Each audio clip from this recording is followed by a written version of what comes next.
Hi folks, this is Vince with Dad's Gaming Addiction, and today we're going to take a very brief look at the game King's Ransom.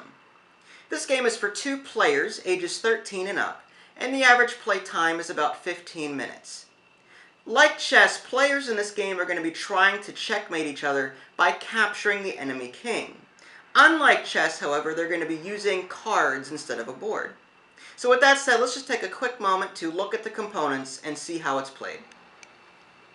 As far as the components are concerned, the game comes with a total of 50 cards, and those cards are packaged in this box, which is then packaged into this clamshell case of sorts. This can be opened up and closed with a little bit of effort, and you can put the deck back into this clamshell. The instructions are right in the back here. You can take these out and read them at your leisure. Now, I mentioned earlier that there are a total of 50 cards in the game. There are 25 of these light blue cards and 25 of these dark red cards. Now, in those particular decks, one of those cards is a turn order card, and that just helps players keep track of what they can do on their turn. The remaining 24 cards in a particular deck are made up of various pieces. You've got rook, knight, pawns, kings, bishop, queen. If you're familiar with chess at all, you'll know what these cards are and what they do. The movement rules are very similar in King's Ransom as they are to chess. However, there is a different piece that I've never seen before. It's called a prince. And the prince in this game moves exactly like the king, basically one space in any direction. However, losing this piece does not result in the game's end. As I mentioned at the beginning of this video, there is no board. However, there is something called an arena, which does set some boundaries. The arena is made up of 3 cards high by 6 cards long. So keep this in mind as I'm explaining the gameplay mechanics. Game setup is pretty simple. Each player will remove the king card from their deck and place it on the edge of their arena, just so that there's a space above them, a space below them, and 2 spaces available in front of them. They'll also take the turn order card out of the deck and place it off to the side. After both players have shuffled their deck, they'll go ahead and draw 4 cards face down and place them randomly next to their king. Now, this has to be done in a particular way. The 1 card goes below the king, 1 card goes above the king, and 2 cards go in front of the king. Sort of like you're forming T's that are facing sideways. Once that is done, each player will go ahead and draw 3 cards from the deck to form their starting hand. They are free to look at these cards.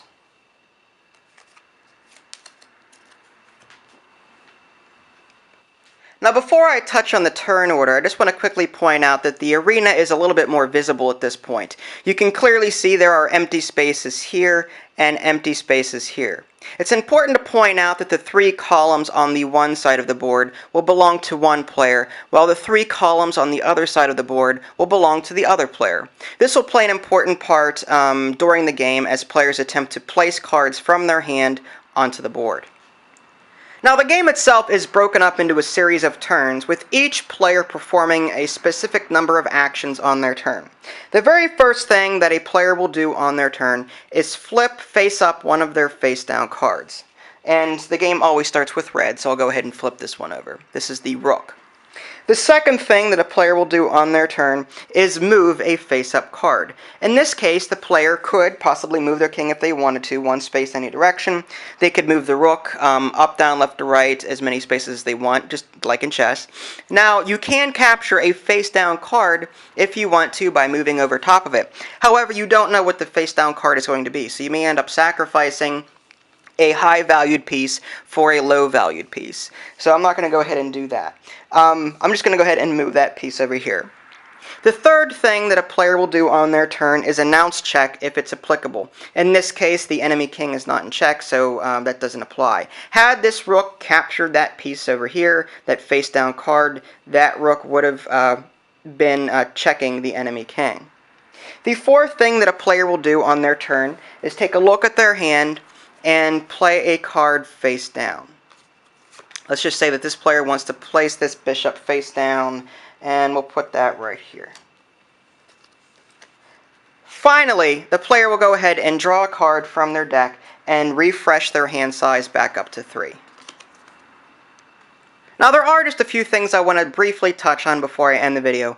One of those things is capturing. It's very simple. Just like in chess, you'll just simply take a piece and place it over top of another piece. Keep in mind this is just an example, this isn't very realistic. But to capture a piece, you would just simply move one of your pieces or cards over top of another card, and the captured card would go into the discard pile. The second thing I want to touch on is when the arena is full on one side of the board. Let's say it's Red's turn, and they get to the part in their turn where they're going to play a card from their hand and place it on their side of the board. In this case, there are no free spaces on Red's side of the arena. So in this case, Red will have a few choices to make. Red could play a card from their hand, but they'll have to replace one of the existing cards located there. Alternatively, the player can go ahead and discard one of their cards. Now this will continue back and forth, and that both players will be taking turns until one of two things happen.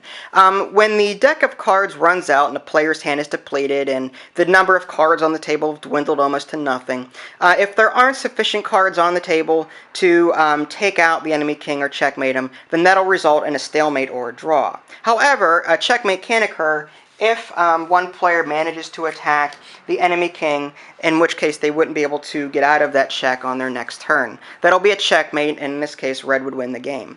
The other way you can checkmate the enemy king is during your turn, if you happen to flip over a face-down card and then move it later that turn, you can capture the enemy king in that manner. That also results in a victory for that particular player. And there you have it. This is just a very brief look at the game King's Ransom. I didn't cover all of the rules found in the manual, but this should give you a general idea as far as how the game is played.